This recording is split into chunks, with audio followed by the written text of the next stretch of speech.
Bem-vindos, nós vamos prosseguir, você pode acessar aí, ou no link abaixo do vídeo, se você estiver assistindo o vídeo, ou aqui pelo QR Code, tá certo?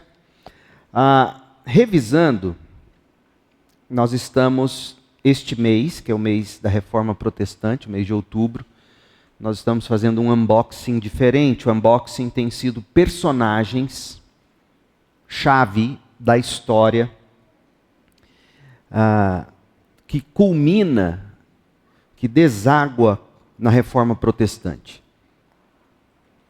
A Reforma Protestante, oficialmente, acontece com Martinho Lutero no dia 31 de outubro de 1517, quando ele afixa na porta da Catedral de Wittenberg 95 teses, que ele visava com elas chamar a igreja a um debate construtivo. Ele não queria rompimento, ele queria apenas correção bíblica no que ele entendia ser equívocos, até heresias. E se você ler atentamente as 95 teses, depois você dá um Google em algum momento aí e leia, você vai ver que há coisas ali que a gente também até hoje não concordaria. Tem pontos das 95 teses que são estranhos até para nós hoje, protestantes. Lembrando que Lutero ele estava tentando corrigir as questões centrais, principalmente a justificação somente pela fé, não é? Mas antes de Lutero, lá no século XIV, foi quando a gente começou essa jornada, nós já encontramos personagens como John Wycliffe, na Inglaterra. Nós já passamos pela vida dele, já passamos pela vida de Pedro Valdo, passamos pela vida de Jan Hus, e restou para nós hoje, para a gente prosseguir, e olha que esse é o quarto personagem, serão 31. Nós não vamos conseguir esgotar todos eles. Mas eu estou tentado a não fazer o Girolamo hoje e fazer o último, que é o do dia de hoje mesmo, segundo o Desiring God. Vamos fazer isso.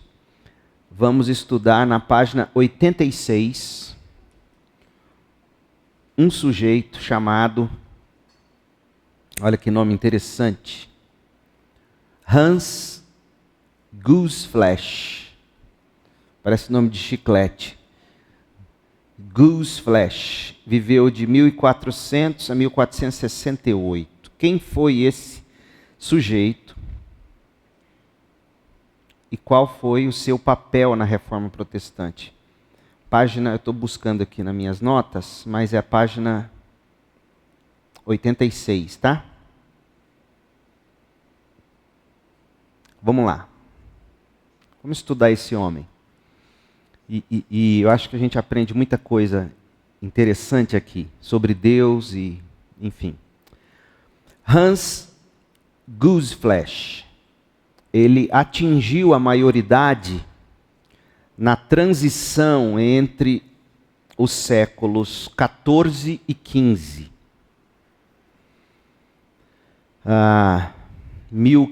Final de 1500, na verdade 1400, 1347, não, século 14, século 15. Século 14 seria 1300 e alguma coisa para 1400 e alguma coisa, né? Ele atingiu a maioridade nisso. Veja que é antes da Reforma Protestante. Uma época que era marcada pelo sentimento predominante de que Deus deveria estar irado com o homem. Era a sensação desse povo na Europa. Por quê? Os avós e os pais do Gooseflesh, os avós e os pais dele pertenciam à geração que presenciou a peste negra.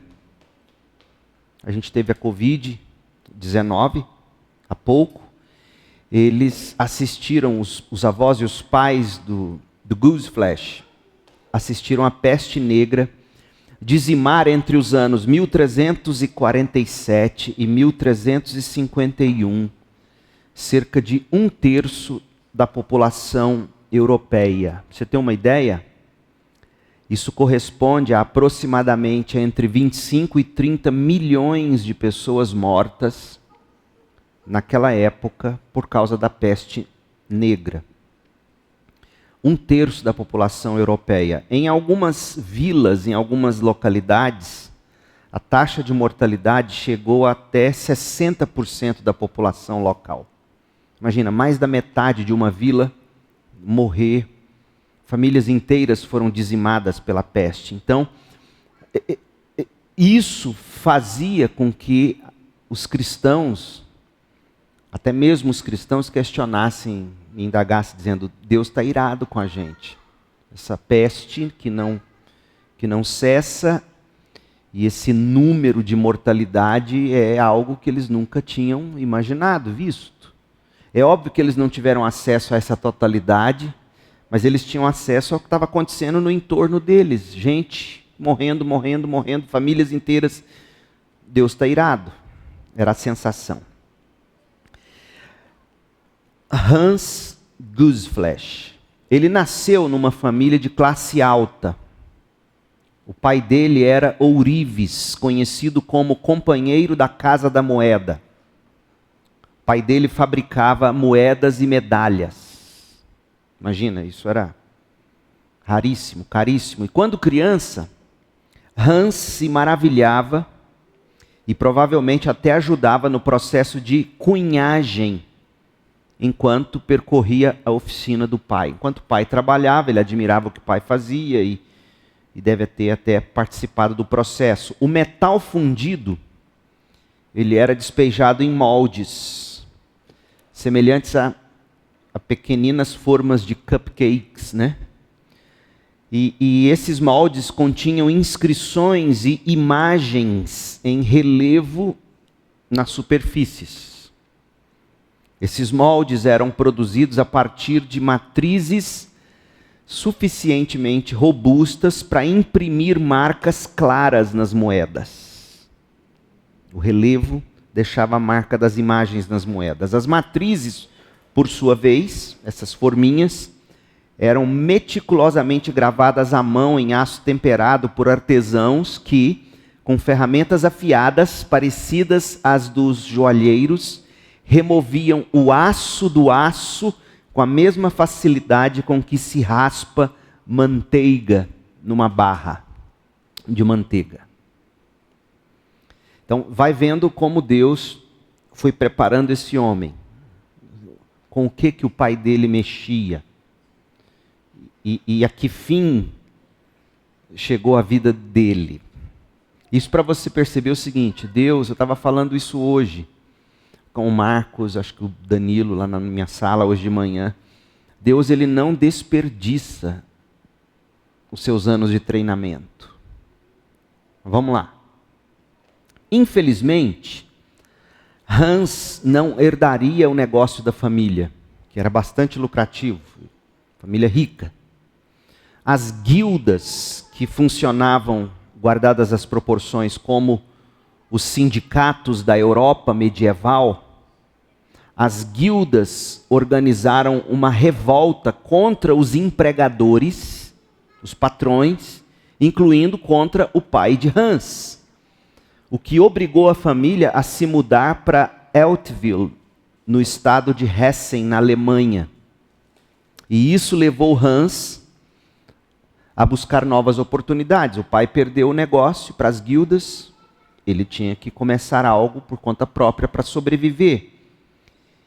E após a devastação causada pela peste, o catolicismo romano fomentou um vasto mercado de bens e serviços religiosos. Imagina, na mesma proporção em que crescia a devastação da peste, crescia a superstição, a idolatria, e isso fez com que o catolicismo fomentasse esse mercado de bens e serviços religiosos. Isso ficou muito bem aquecido.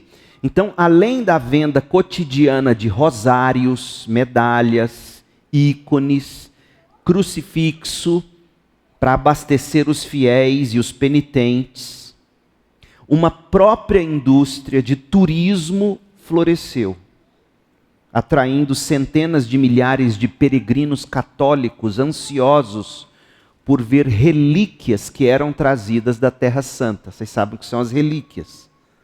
Seriam restos mortais dos santos, de Cristo, dos apóstolos e assim por diante. Um olho de boi, olha só que ponto chegaram. Um olho de boi era um distintivo com um espelho, usado pelos peregrinos ao visitar relíquias. E como esse olho de boi era usado? A crença era que se o olho de boi captasse o reflexo de uma relíquia, a bênção seria garantida.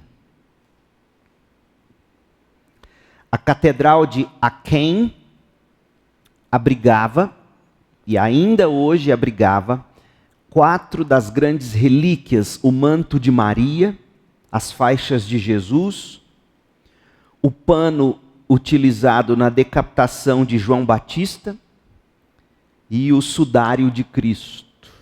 Essa Catedral de Aquém, ela está localizada na cidade de Aquém, no oeste da Alemanha, perto da fronteira com Bélgica e Países Baixos, ou Holanda. Também conhecida como Catedral de Aix-la-Chapelle. E essa catedral é uma das mais antigas da Europa, para você ter uma ideia. Foi um importante centro religioso e político durante a Idade Média, e por isso ela recebeu essas relíquias. A Catedral de Aquém, como eu disse, é famosa por ser o local, veja, onde o imperador Carlos Magno foi coroado e sepultado, e esse lugar é também famoso por abrigar diversas relíquias, como mencionadas no texto anterior. Ela também foi o local de coroação de vários reis do Sacro Império Romano-Germânico. E a arquitetura dessa catedral é uma mistura de estilo com o núcleo original da catedral, a Capela Palatina, datando do final do século VIII e início do século IX, enquanto as partes posteriores foram adicionadas ao longo dos séculos. Em 1978, a Catedral de Aquém, ou Axém, foi uma das primeiras a ser inscrita como Patrimônio Mundial da Unesco. Então, Hans Gussflash está lá em contato com essa Catedral de Axém, que abrigava essas grandes relíquias. O comércio do turismo foi aquecido e pessoas vinham de todas as partes para visitar esses lugares sagrados. A gente conhece muito bem isso aqui no Brasil, como funciona. Em 1439, Hans Gussflash formou uma empresa, já que ele não podia herdar do pai, já que o pai tinha perdido a dele, ele contínuo comercial, ele fundou uma empresa com o objetivo de dominar o mercado de óleos de boi durante a peregrinação a Axém. Essa peregrinação ela era projetada para atrair mais de 100 mil peregrinos. Isso era um absurdo para a época, era muita gente. Então, aproveitando a sua experiência adquirida, vendo o pai trabalhar e às vezes até trabalhando com o pai na fabricação de moedas, o Hans Gussflash planejava produzir em massa 32 mil óleos de boi com uma expectativa de lucro de 2.500%. Vai vendo o que Deus está fazendo. No entanto, o evento teve baixa adesão. O empreendimento fracassou. O homem faz planos, mas a resposta vem do coração do Senhor. E no caso aqui, o homem a fazer planos é um idólatra. É um católico, totalmente místico. Veja que ele não é convertido. E ele não vai se converter. Então por que Hans Gussflash está na lista dos entre aspas, heróis da reforma? Presta atenção. Ele faz essa projeção para ficar milionário, digamos, o evento tem baixa adesão, o empreendimento fracassa, Hans e os investidores dele, imagina, devia ter boa lábia, foi atrás de investidores, vamos investir na produção de óleos de boi com espelho, 32 mil produção, por temporada a gente vai vender, e, enfim. Arrumou gente para investir, todo mundo perdeu dinheiro. Durante o processo de produção, entretanto, desenvolveram uma propriedade intelectual significativa. E é aqui que começa o negócio.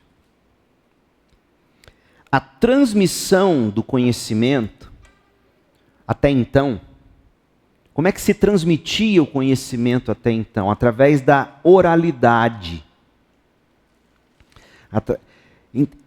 Então eles estavam transitando da oralidade para os livros escritos.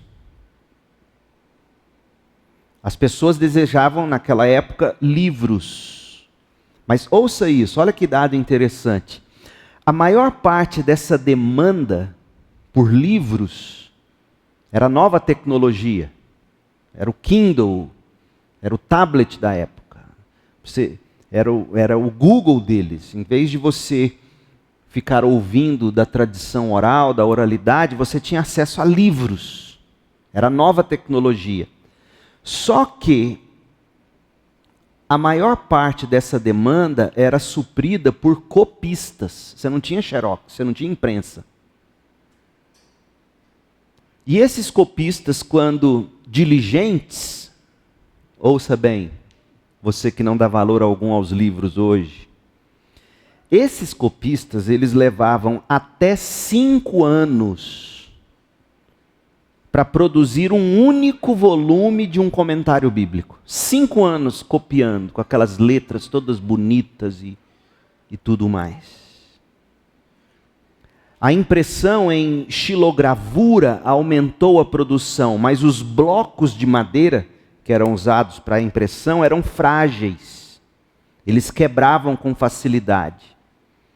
E só podiam ser usados uma vez. Então o custo era caro e ineficiente.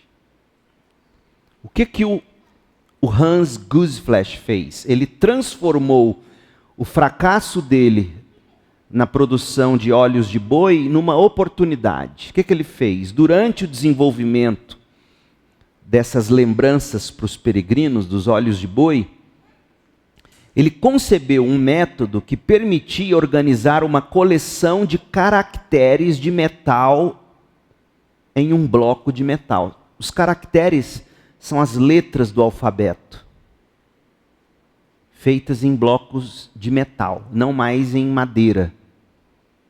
Certo?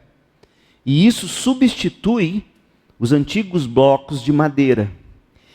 E essa substituição em si permitia imprimir palavras bem mais nítidas e legíveis numa página, além de neutralizar os caracteres, ou reutilizar. Você podia reutilizar os caracteres para novos projetos. Então veja, as plaquinhas de madeira com os caracteres não produziam boas impressões, porque eram frágeis, e não podiam ser reaproveitadas. E isso que o Gussflash fez foi criar um novo tipo de tipografia, ou melhor, de caracteres. A tipografia é o tipo da letra, mas os caracteres são da letra em si. Ele agora, então, ele conseguia usar isso para uma legião de tipos de letras móveis prontos para serem reorganizados continuamente. Então vamos publicar um novo comentário bíblico, usava as tipografias de metal, terminava a impressão daquele livro, usava as mesmas tipografias para outras impressões e assim por diante. Então a essa altura eu acho que você já sabe de quem a gente está falando.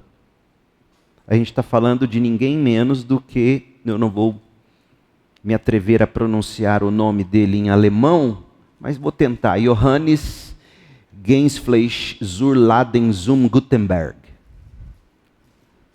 Eu fiquei tão curioso que eu dei um GPT nesse nome. está anglicizado o nome dele. Quando você lê Hans Gussfleisch, você vê que está mais para o inglês do que para o alemão, porque o alemão seria Johannes Gensfleisch. Johannes e Hans significa João. Mas Gensfleisch, eu fui atrás disso, significa carne de ave, ou de frango, ou de ganso. Então, o nome dele, ao pé da letra, se fôssemos traduzir Johannes Gensfleisch Zurlanden zum Gutenberg, o nome dele seria João Carne de Ganso da loja no Gutenberg. Era o nome dele.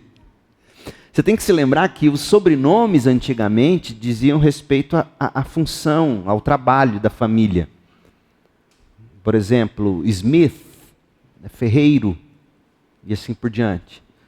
Então, alguns sobrenomes hoje ainda remetem a isso. Peixoto diz que vem de família que mexia com pesca. Ferreira, família que mexia com ferro, e assim por diante. Então, o sobrenome dele mesmo não é Gutenberg. Gutenberg é a localidade onde ele nasceu, provavelmente. O sobrenome dele é, em alemão, Gensfleisch, ou seja, carne de ave, carne de ganso, carne de frango. Na versão anglicizada do nome dele, eles colocaram Gussfleisch, que em inglês seria carne de ganso. Então, esse homem, ele já estava morto, Gutenberg já estava morto, há 50 anos, quando Martinho Lutero afixou suas 95 teses na porta da igreja. Hans Gutenberg jamais pregou um sermão, nunca escreveu um tratado teológico. Ele sequer se converteu a Cristo. Na verdade, além da famosa Bíblia de Gutenberg, ele fez fortuna imprimindo indulgências papais. Foi um reformador por acidente, ou, mais precisamente, pela graça comum. No entanto, a rápida padronização da indústria gráfica ao sistema de tipos móveis, letras móveis de Gutenberg, criou uma capacidade de produção e distribuição que permitiu, ouça bem, por isso Gutenberg é importante para a reforma protestante. Mesmo não tendo sido crente, mesmo nunca tendo escrito um tratado teológico, ao que tudo indica, morrido pagão, declarando-se católico romano. Ele é importante porque isso permitiu a distribuição dos escritos de Lutero. Porque veja, os escritos de Lutero, 50 anos depois de Gutenberg, representavam 30% de um mercado de 7 milhões de livros na Alemanha entre 1518 e 1525. Vamos lá, 1518 é o ano seguinte ao ano da Reforma. O ano das teses é 1517. Estudos revelam que entre 1518 e 1525, 7 milhões de livros foram impressos na Alemanha. Desses 7 milhões, 30% eram livros e escritos de Lutero. Isso representa 2 milhões e 100 mil livros. Ou seja, a reforma não teria acontecido sem a tecnologia de Gutenberg. E Deus foi preparando esse homem para isso. Os chineses haviam inventado o tipo móvel de letras 7 séculos antes de Gutenberg. Mas sua escrita complexa, a escrita dos chineses é complexa. Isso impediu o uso eficiente do sistema na Europa. E o mundo muçulmano resistiu à impressão por 400 anos após a invenção dos tipos móveis. Assim, numa janela única da história, O que Deus fez? Ele levantou um criador de bugigangas, sem grandes ambições, para preparar um monge espiritualmente angustiado e seus sucessores, permitindo que a palavra de Deus fosse resgatada e redefinisse a história da redenção. Eu achei muito interessante essa história de Gutenberg, porque eu te confesso, eu não conhecia todos esses detalhes. Todos nós já ouvimos falar da Bíblia de Gutenberg. Gutenberg inventou a imprensa, mas a gente não sabia, eu mesmo não sabia, que ele começou como filho de um pai muito rico, que perdeu tudo para o sindicato da época.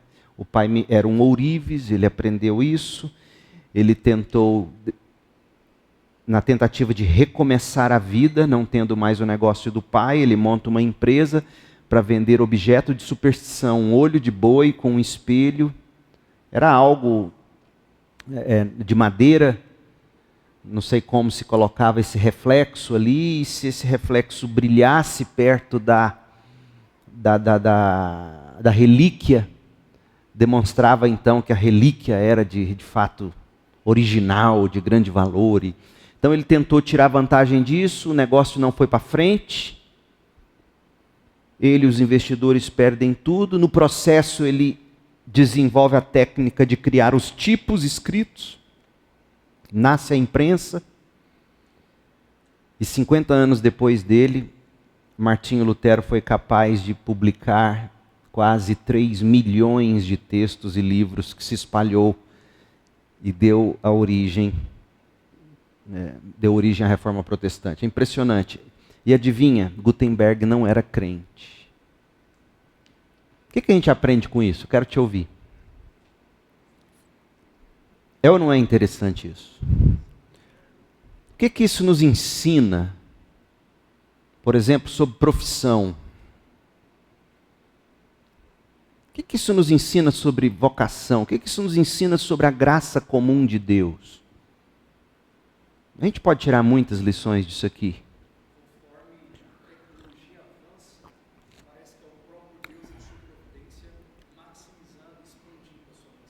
Expandindo a mensagem.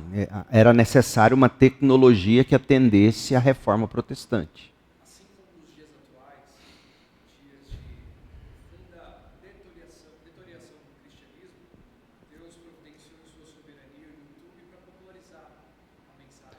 O YouTube hoje, de fato, ele tem causado um estrago em muitas igrejas ditas evangélicas, né? Tem arrancado pessoas de dentro de uma escuridão teológica, uma perversão teológica, e trazendo-as de volta para o senso do Evangelho, o YouTube. Essa ferramenta que quem inventou jamais imaginou que assistiria ao avanço do Evangelho de algum modo. Não é? Então, Deus é um Deus de tecnologias. Tem um livro do Tony Raken que é muito importante sobre tecnologia, um livro vermelho dele da Fiel, Tony Raken. Ele vai falar disso. Mas, o que mais? O que você aprende sobre profissão, sobre vocação com esse homem? Deixa eu te sugerir algo. Por exemplo, ele era um homem, pelo visto, que prezava pela excelência. Para você criar um tipo de metal, isso requeria uma habilidade fina enorme. Sobretudo você não tinha máquinas de corte a laser com precisão como você tem hoje. As coisas eram feitas grosseiramente, mais ou menos como você já assistiu em filmes. Já viu como é que eles malham ferro para construir lâmina de espadas? Havia muito pouca tecnologia, me parece, para você conseguir produzir detalhes finos. E tudo que uma tipografia requer, um tipo de letra requer para impressão, é essa habilidade fina. Você já viu máquina de escrever? Você é desse tempo? Você já viu as letrinhas da máquina de escrever? Tanto que elas são pequenininhas, bem feitinhas. Você imagina, já é difícil hoje. Imagina naquela época. esse homem trabalhando, buscando a excelência, ele foi capaz de deixar uma ferramenta que serviu ao propósito de Deus de uma maneira inimaginável. Então, você buscar trabalhar com excelência, mesmo quando o que você está fazendo não parece ser para Deus. Quem imaginou que esse homem, fazendo letras, estaria trabalhando para Deus, estaria desenvolvendo uma tecnologia para Deus? Quem imaginaria? Nem ele. Ele queria era lucro. Ele não deu certo o negócio de olho de boi, vamos produzir livro em massa, vamos ganhar com a impressão de livros, com a produção dessas ferramentas. E a graça comum de Deus, preparando esse homem, usando esse homem, a habilidade desse homem, para que isso se desencadeasse na Reforma Protestante. Então, uma das perguntas que foram feitas aqui, se não me engano, na primeira palestra, foi por que demorou tanto, talvez, a reforma ter acontecido. Uma era exatamente por causa disso, você não tinha ainda tecnologia necessária para espalhar os documentos, para espalhar a Bíblia impressa. E se a reforma vem pela leitura da Bíblia, como é que você ia ler a Bíblia? Você não tinha ela impressa, você não tinha acesso a ela. Se levava 5 anos, em média, para copiar um comentário bíblico, quanto tempo levaria para copiar uma Bíblia? Imagina o preço dessa Bíblia. Não era barato. Então, mesmo aquilo que parece tão secular e mundano, o trabalho de um homem idólatra, místico,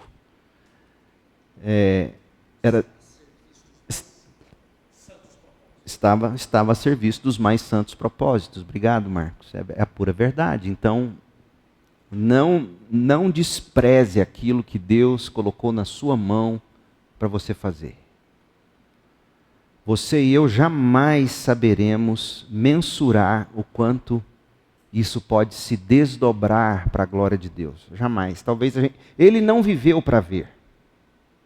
Gutenberg não viveu para ver. Mas Lutero e todos os outros desfrutaram imensamente desse trabalho chato. Então, se imagina se ele fosse um convertido, tá? Aí ele estivesse pensando assim, esse negócio de fazer tipo, de letra, isso não é de Deus, não. Eu quero fazer uma obra para Deus, vou para o seminário. Vou pregar o Evangelho. Isso é de Deus. Imagina, entendeu onde eu quero chegar? Seu trabalho, entre aspas, secular, é para a glória de Deus. A Reforma Protestante ensina isso. Então, Gutenberg ele está sendo celebrado nesta série aqui, não pelo feito teológico, pelo ensino bíblico, pela pregação, ele nem crente era.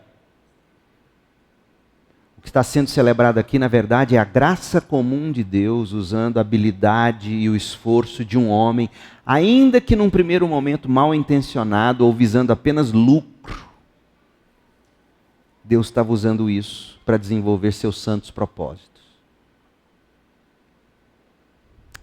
O que mais você diria?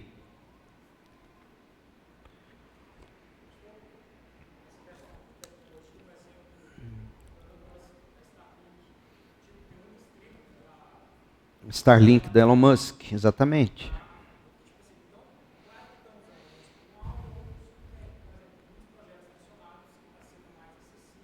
Uhum. Por causa do ponto de internet da Starlink.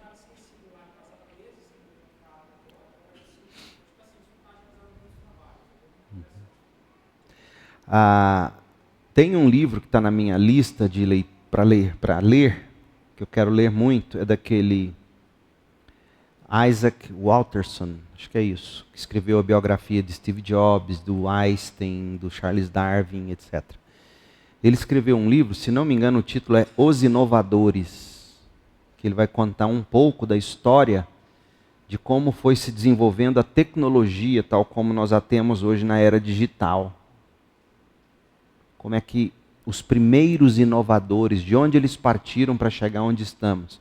É um livro que eu acho valeria muito a pena você ler e perceber isso. Então, e o que é bacana da gente ver isso? Aquilo que hoje eu estou usando aqui, um iPad, para ler esse texto e fazer essa palestra. Um iPad a serviço de Cristo. Mas quem estava lá montando a tecnologia por trás disso aqui, a última coisa que ele estava pensando era em Bíblia. Quando tudo isso começa, bem antes de Steve Jobs e Bill Gates e outros, bem antes, como é que começa a ideia de uma internet, de conexão? Entendeu? Você imagina se todo mundo largasse isso e falasse, não, agora nós vamos só pregar o evangelho. Você não ia ter vacina, você não ia ter antibiótico, você não ia ter remédio, você não ia ter comida industrializada que nos salva tantas vezes. Você não ia ter iFood, você não ia ter nada disso. Você ia viver de pregar o evangelho. Ou seja, eu quero que o exemplo desse homem, Gutenberg, sirva a você, encorajando você naquilo que você faz e que a gente costuma chamar de secular. Não é secular. É sagrado também. E tem valor o que você faz. Certo? Deixa eu falar de uma mulher agora. Eu quero falar da Vibrandis. Lembra? Falei dela na semana passada, deixa eu localizá-la aqui. Pronto. Página 28. Vamos falar dessa mulher hoje. Vibrandis Rosenblatt. Ela nasceu em 1504 e morreu em 1564. Viveu 60 anos.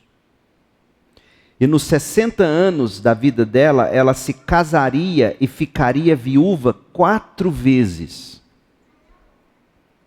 Inspirando um escritor a descrevê-la como a noiva da reforma. Ela ficou noiva 4 vezes. História interessante. E ela é bonita. Eu acho bonita essa foto dela. Tá aí uma ideia de lenço para vocês. Vocês estão acompanhando aí, meninas? No seu celular, olha que bacana, um lenço, um babadinho desse assim. Bonitinho, né? Não, você viu, irmã? Não é bonitinho esse lencinho? É. Então vamos lá, sexta-feira, o próximo Refugiados, todas vocês de Vibrandis. Lancem a moda Vibrandis. Tem uma marca, ó, Vibrandis. Vamos lá. O casamento dela em 1524, ou seja, ela tinha 20 anos quando ela se casou pela primeira vez, com um homem chamado Ludwig Keller. Foi um casamento breve. Em julho de 1526, Vibrandis, aos 22 anos, já era viúva e mãe de uma filha que tinha o nome da própria mãe, Vibrandis. Entre os líderes da reforma, o casamento clerical estava se tornando uma nova forma de servir a comunidade de Jesus Cristo. Porque lembra que esse povo está convertendo do catolicismo. E esses ex-padres, eles eram o quê? Solteiros, eles não podiam casar.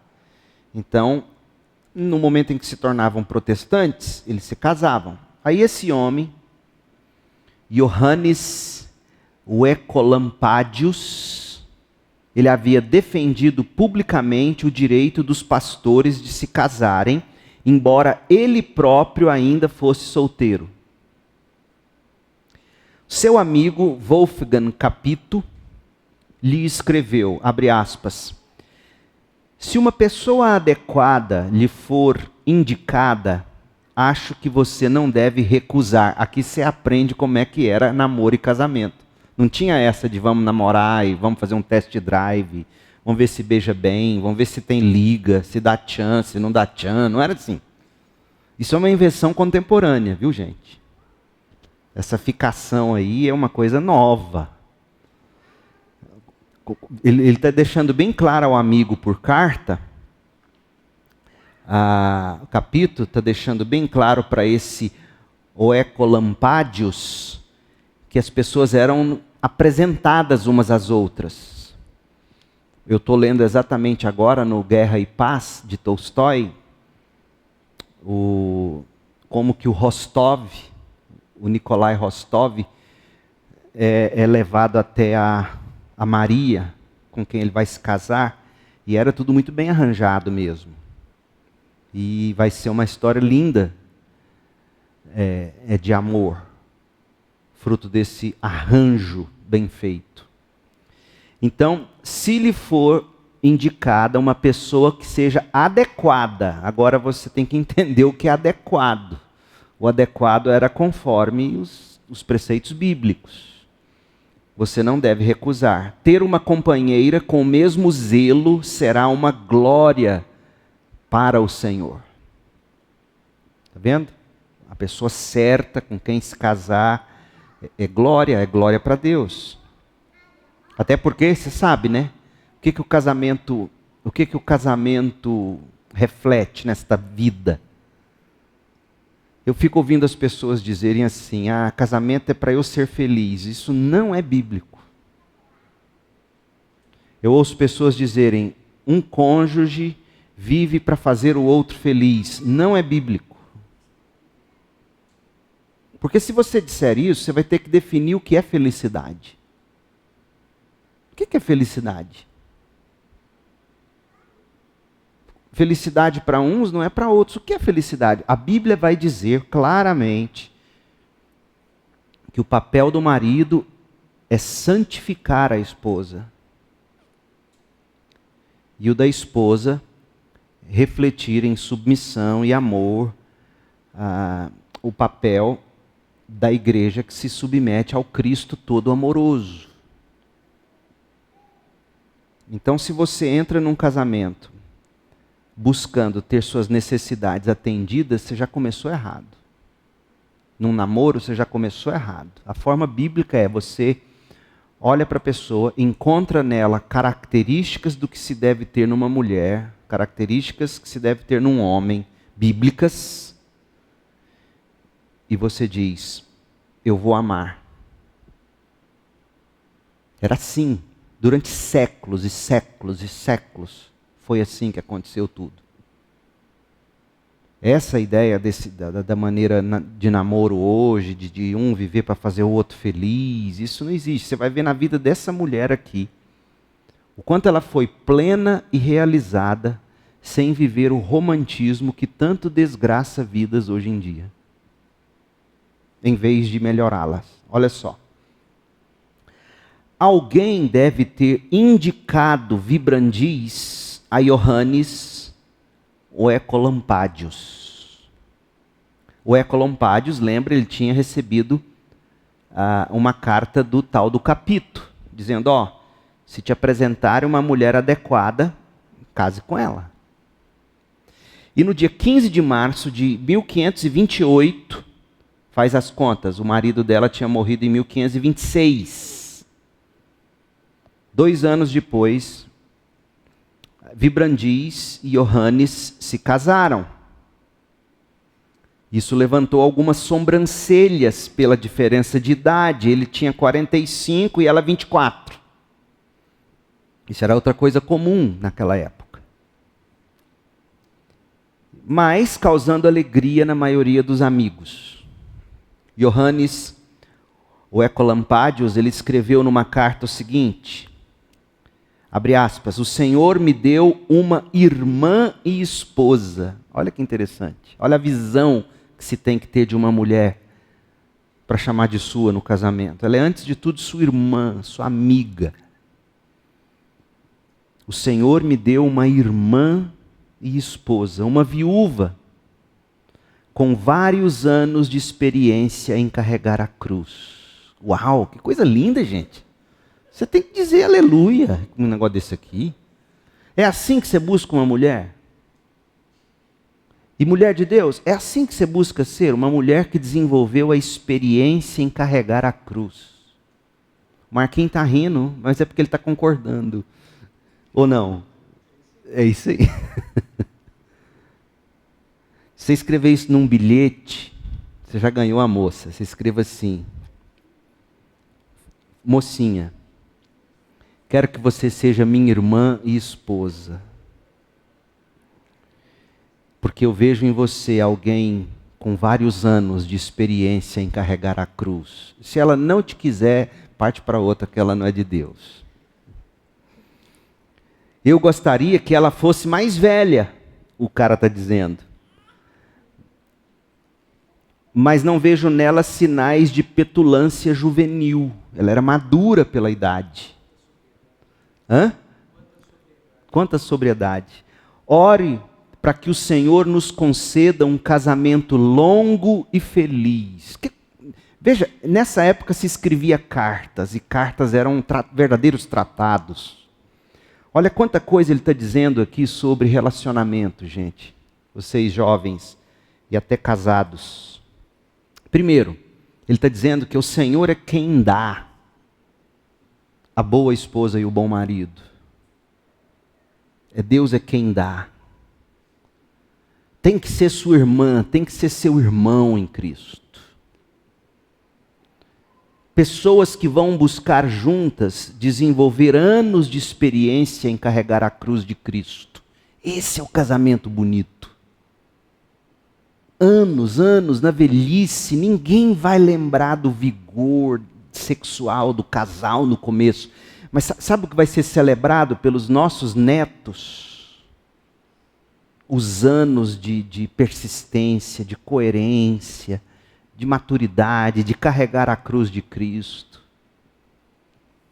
Eu gostaria que ela fosse mais velha, porque não deve ser fácil um homem de 45 com uma moça de 24. Há muita diferença. E naquela época, essas diferenças elas não eram tamanhas, porque as pessoas se amadureciam muito cedo naquela época. Hoje, você tem adolescente de 45 anos. Você tem moleque de 50 anos. Que vive para videogame, que vive para futebol. Mas naquela época já era uma diferença. Mas ele olha nela sinais de maturidade, não de petulância juvenil. Olha que maneira, eu tenho que usar esse vocabulário em alguns aconselhamentos pastorais. Petulância juvenil. O que seria a petulância juvenil? O que é petulância? Birra? Procura no Google para ver se é isso. Petulância, vamos lá, busca aí, rapidão. Petulância é uma característica de comportamento marcada por irritação, impaciência ou arrogância. Birra. Arrogância, irritação, impaciência, juvenil. Isso é coisa da juventude. Eu quero agora. Sabe? Mas ela não tinha isso. E aí ele diz: ore para que o Senhor nos conceda um casamento longo e feliz.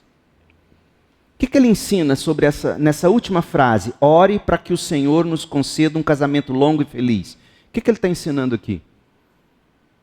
Você tem que ter amigos espirituais na sua caminhada como casal. Geralmente o que acontece quando se começa a namorar é que vocês somem dos amigos. Começa a andar junto, sozinho demais. Se tranca naquele relacionamento. E morre. Ore para que o Senhor... Então ele está pedindo para alguém orar por eles.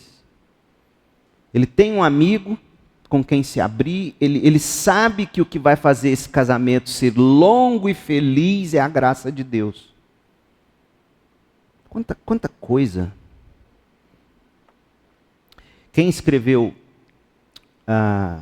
esse livro, Mulheres da Reforma, foi o Roland Bainton, está aí na apostila. Esse Roland Bainton foi aquele que a Vida Nova traduziu, Cativo à Palavra, a biografia de Martinho Lutero. É o mesmo autor, Roland Bainton. Eu quero comprar esse livro. Quando eu for agora lá nos Estados Unidos, eu quero comprar esse Mulheres da Reforma. Não está em português ainda, deve ser fantástico. E tem essa carta, impressionante. Então, Vibrandis casa, morre o primeiro marido 2 anos depois. Depois ela casa com Oecolampadius. ele 45, ela 24. E o texto prossegue: até então os pastores não se casavam havia vários séculos, por causa do catolicismo. Vibrandis e outras esposas dos reformadores do século XVI tornaram-se amigas por meio de cartas, determinando e moldando seus novos papéis enquanto os viviam. A importância dessa rede de relacionamento de mulheres de Deus se correspondendo por cartas. Olha como é importante, mulheres, vocês terem essa rede de relacionamento com mulheres, uma compartilhando a experiência da outra. Logo, 3 filhos se juntaram à família: Eusébios, Aleteia e Irene, antes da morte de Oecolampádios, em novembro de 1531. Devido a uma infecção no sangue causada por um abscesso. E no mesmo mês, a esposa do amigo que escreveu para ele, lembra aquele que falou, se Deus te apresentar uma mulher adequada, se alguém te apresentar, case. O mesmo Capito ficou viúvo. Adivinha com quem que ele vai casar? Com a Vibrandis.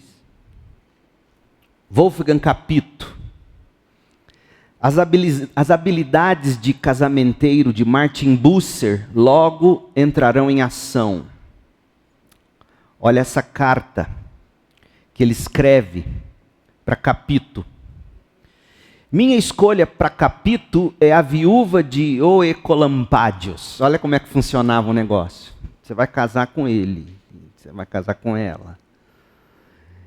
Ele me escreveu que ficou muito comovido ao ver a viúva Vibrandis e os filhos órfãos. Ele ficou comovido, ele teve compaixão. Antes do tesão. Desculpa a expressão. Porque é exatamente isso que falta muito nos relacionamentos hoje em dia. Virtudes que são muito, muito, infinitamente superiores ao sexo. Compaixão por uma mulher. Foi o que o Capito sentiu quando ele ficou sabendo que a Vibrandis ficou viúva. Vibrandis e Capito se casaram em 1532, ou seja, ela ficou viúva de novo em 531, está só diminuindo. E do primeiro casamento para o segundo, 2 anos. Do segundo para o terceiro, 1 ano. Se casaram em 11 de agosto de 1532. Capito era pastor da igreja de São Pedro Novo, em Estrasburgo, França. A casa deles incluía a mãe de Vibrandis, então vai a mãe, os 4 filhos do casamento anterior. Que situação. Mais 5 filhos nasceram, já são 9.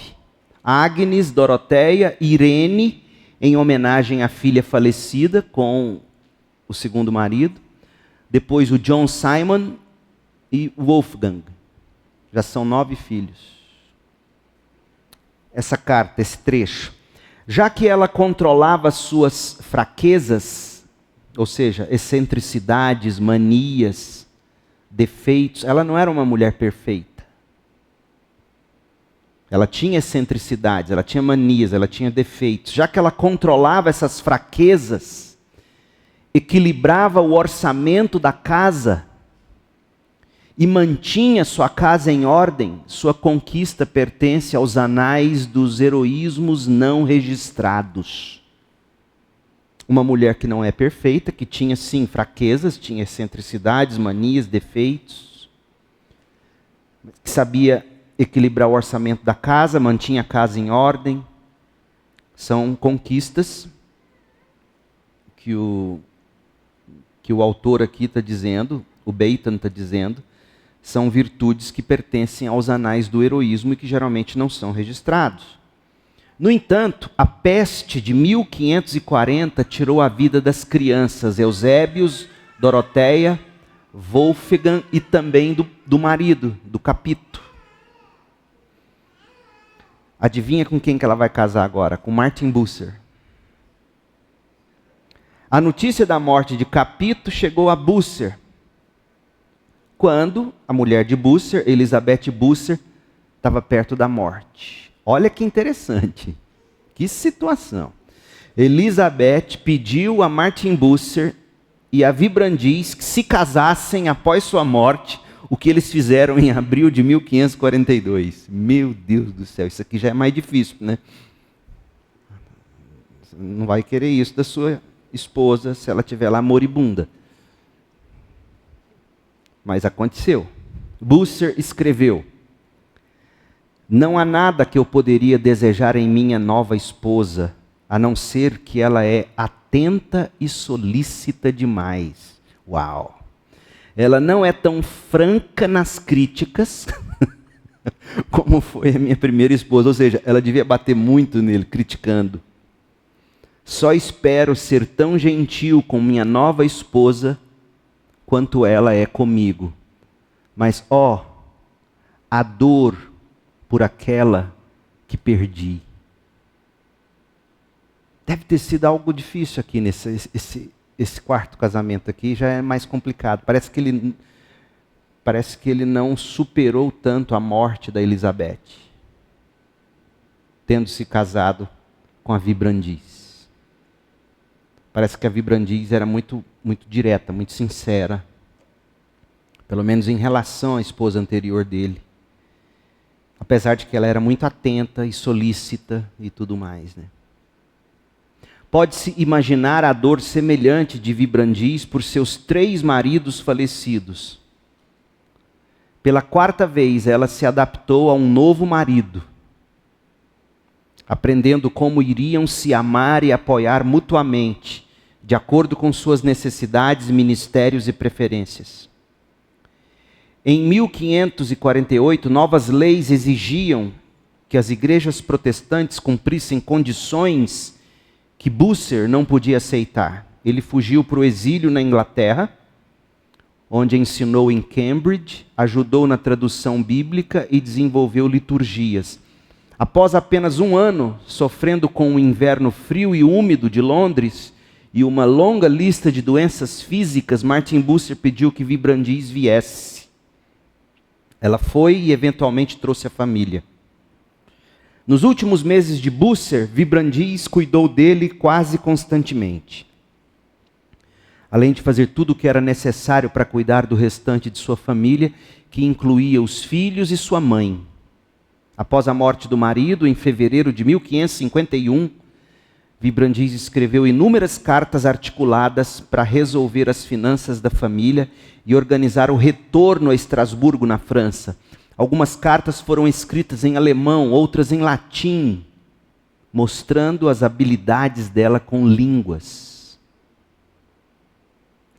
Para que não sejamos tentados a ver uma mulher passiva, levada pelas circunstâncias e pelas decisões de homens influentes, tipo, agora casa com esse, né? Aqui está a voz vigorosa de Vibrandis para o seu filho Simon John Capito.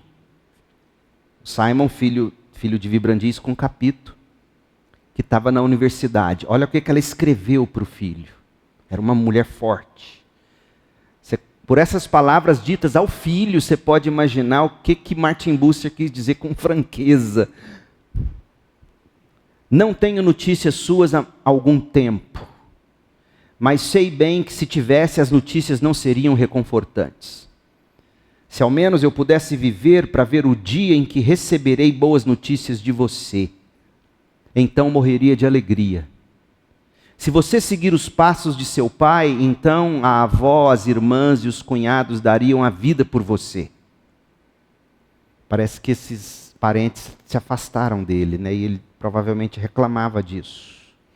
Se você se comportar adequadamente, volte para casa. Se não, faça o que quiser. Desejo-lhe um bom ano, sua mãe fiel. Isso é que é ser mãe. Tem frescura não. Porque esse é um problema também, às vezes, de papai e mamãe, né? A gente nunca vê os erros dos filhinhos. E lá em casa a regra é: vocês são culpados até que me provem que são inocentes. Tudo com muita misericórdia, obviamente, não é? Eu te digo isso porque eu sou filho de professora, minha mãe foi diretora de escola, e o que eu escutei, cresci escutando minha mãe chegando em casa arrasada com pais que chegavam brigando, sempre defendendo os filhos, quando na verdade os filhos eram talvez os piores da classe. Isso sempre me marcou muito. E ela também era muito severa com a gente, minha mãe, muito até exagerada. Para você ter uma ideia, uma vez eu quebrei um ventilador, eu era pequenininho, ela me amarrou no estaleiro de chuchu, do lado do cachorro pastor alemão que a gente tinha, o Sheik, e ele vinha brincar, estava chovendo lá no Novo Horizonte, e ele vinha pulando em mim, brincando, e eu me lembro até hoje de chorar debaixo de chuva, com medo do cachorro querer me morder. Eu não recomendo isso, isso é abuso.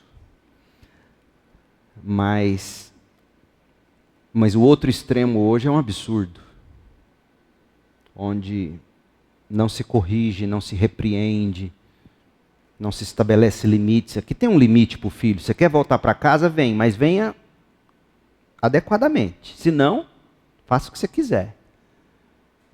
Desejo a você um bom ano. Sua mãe fiel. Pronto. Em 1564, Basileia, Suíça.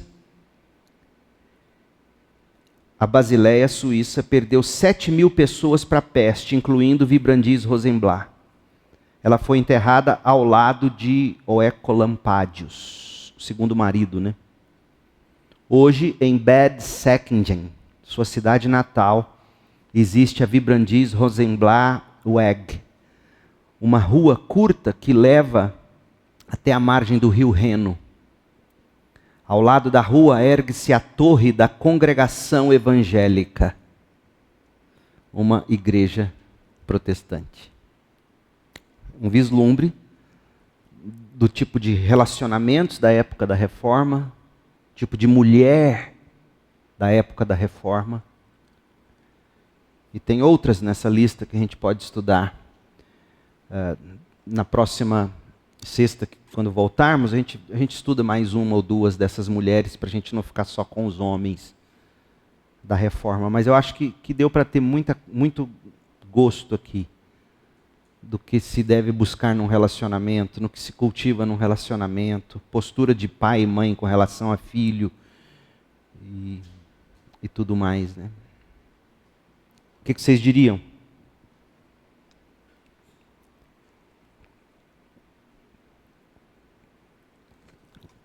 O que te chama a atenção nesse relato? O que te assusta nesse relato? Vamos lá. Fala, vocês que são os mais novinhos. Quantidade de filhos. Você somou 9, né? Deve ter sido 9. Quantidade de filhos. Não tinha YouTube, não tinha televisão, não tinha anticoncepcional. Era assim. Apesar de que morria muito também, né? Você viu, numa pancada só morreu 3 ou 4. Imagina, você enterrar 3, 4 filhos e o terceiro marido, ou o quarto, não lembro, o quarto marido, é terrível. Isso é uma coisa que a gente não leva em conta. A gente, hoje, qualquer pequeno sofrimento, a gente arria, né? A gente para. A gente olha para a história desses homens e mulheres de Deus na história do cristianismo, se houve algo que era excepcional, eram os tempos de paz e bonança. Os tempos de paz e bonança que nós desfrutamos, o povo ocidental, depois da Segunda Guerra Mundial para cá, são exceções na história da humanidade antes das duas grandes guerras. A Covid nos arrebentou, mas a Europa vivia com peste negra e outras tantas. As pessoas morriam a rodo, não tinha remédio, não tinha... As pessoas sofriam. Ao mesmo tempo que uma mulher ficava grávida, ao mesmo tempo que se sentia a alegria da gravidez, eu imagino que já vinha com isso o medo. Porque era 50-50 de chance de uma mãe morrer no parto. Então uma gravidez ela era levada com um misto de medo e alegria. Você imagina, hoje, você marca a cesárea, né, não, vou tentar normal, acha, né, filma, faz aquelas coisas. Você imagina Vibrandis filmando parto. Não tinha isso. Você vê que absurdo nós chegamos, gente. Que época da civilização. Que época. Tempos difíceis também geram pessoas resilientes, né? Pessoas com capacidade de enfrentar o sofrimento e não deixar que o sofrimento paralise de tal forma, deixando de produzir. Isso.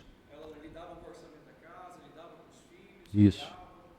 teve ainda capacidade de ter outros relacionamentos, embora as perdas. Isso aí. Eu acho que talvez por conta do nosso comodismo, da forma fácil que vivemos, a gente não consegue imaginar sem algumas coisas. Porque às vezes está atrelado à idolatria também. Você vai perceber no tom da carta que ele escreve para o filho, embora ela se importar com o filho, parece que o filho não era o chão dela. Não, isso. Que é o oposto de hoje, né? Filho hoje, eu fico triste quando eu escuto mãe dizer assim para mim, principalmente mãe. Eu acho que eu nunca ouvi de um pai. Já ouvi muito de mãe. Meu filho, minha filha é tudo para mim. Ô, meu povo, eu entendo o amor de uma mãe, acho que entendo. Mas seu filho não pode ser tudo para você. Isso é um ídolo. Isso tem outro nome. Não é? Então, muito bem observado. Esta era uma época em que não se tinha nos filhos o chão da vida. Não é? Não se tinha... Era uma época onde as pessoas eram literalmente forjadas pelo sofrimento. Esperava-se o sofrimento. Contava-se com o sofrimento na vida. Hoje não.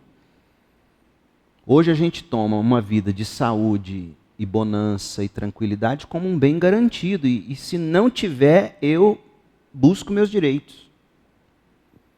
Mas quanto mais você lê a história, você lê os grandes romances, como eu acho que todo mundo deveria ler, você ia verificar o seguinte: se havia algo nas civilizações antes das duas grandes guerras, era sofrimento.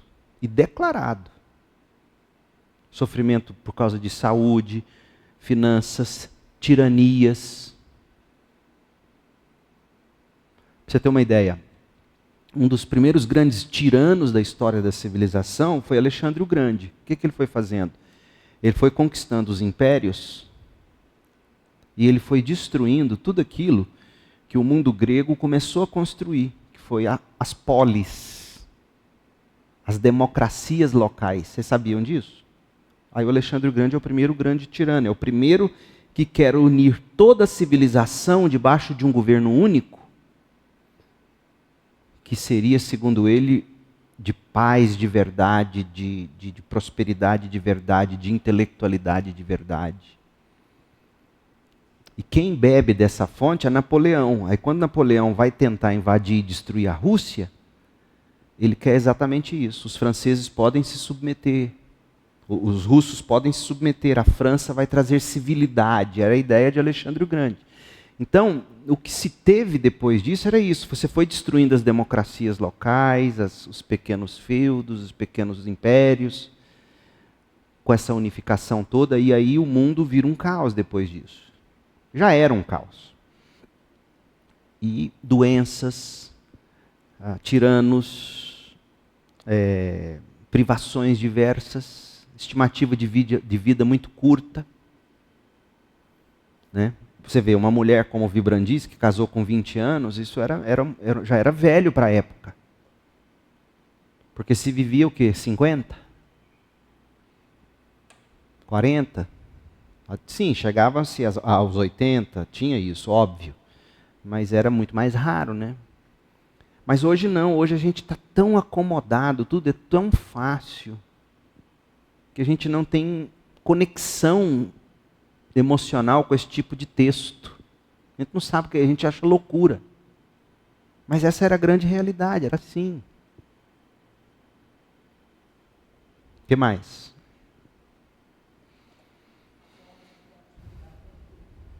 Forma de lidar com luto.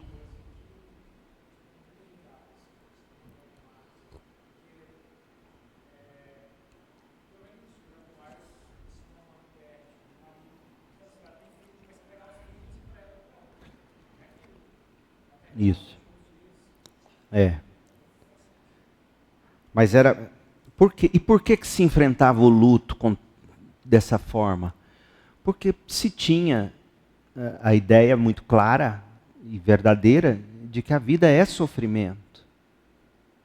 E o fim desse sofrimento nesta vida é a morte. Mas hoje a gente faz tudo para evitar isso. A gente nem fala disso. Eu cresci ouvindo minhas avós dizer, bate na madeira, vira essa boca para lá. A gente é ensinado a fugir da dor, a fugir dos problemas. Eu já ouvi casal jovem dizendo para mim, não quero ter filho agora não. Já ouvi um cara uma vez dizendo, um casal, não quero filho agora não, eu não vou conseguir pagar meu personal, meu suplemento. Eu acho que era cliente seu. E eu falei, não acredito que eu estou ouvindo um troço desse. Quer dizer, quem é que vive para pagar personal e suplemento, meu Deus do céu? E que Deus continue mandando cliente para você, aluno. Tá bem? Tem que mandar, mas eu uso equilibrado, né? Porque não é possível um troço desse. As pessoas não querem. Outros já disseram para mim assim, não, porque sem filho a gente consegue juntar, a gente viaja 2 vezes por ano. Loucura. Loucura. Mas é isso.